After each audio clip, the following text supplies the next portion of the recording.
C'est ici qu'intervient l'endoxe, la doxa chez Aristote, qui est une idée partagée par tous ou la plupart, parce qu'elle répond à une attente générale des sages.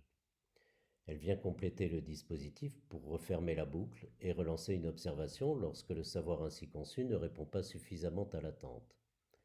L'observation des faits est ainsi orientée dans un cycle continu par l'intention, une envie, un intérêt ou un besoin partagé par tous ou la plupart qui fait sens.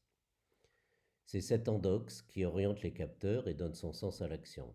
C'est elle qui donne du sens aux données, les data, et à la fonction statistique qui en assure la collecte. C'est elle ensuite qui donne son sens à la fonction cognitive, permettant le passage de l'implicite à l'explicite ou des data à l'information, données, connaissances et savoir. C'est elle enfin qui donne tout son sens à cette fonction documentaire dont il faut rappeler le rôle essentiel dans l'organisation de nos systèmes d'information. La fonction documentaire, fonction à vocation collective de transport de sens, c'est cette fonction d'agrégation des données substantielles en environnement numérique comparable à celui de nos mémoires implicites ou d'agrégation des savoirs en environnement analogique comparable à celui de nos mémoires explicites.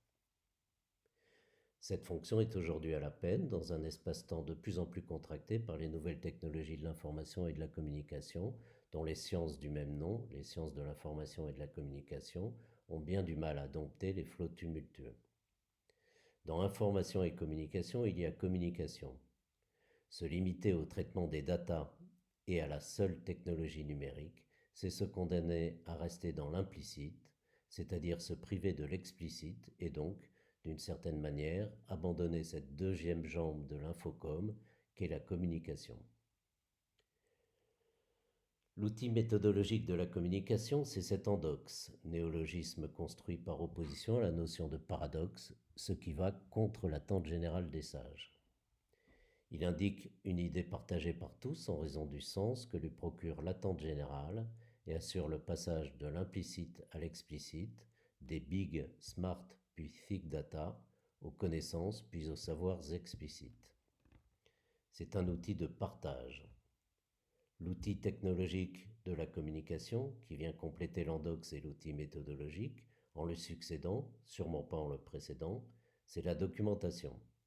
L'activité documentaire doit être ainsi considérée comme une pratique collective courante fondamentale, accessible à tous, et dont la maîtrise par tous conditionne l'organisation du système d'information envisagé comme une mémoire collective, c'est-à-dire adaptée au partage de l'information, la communication.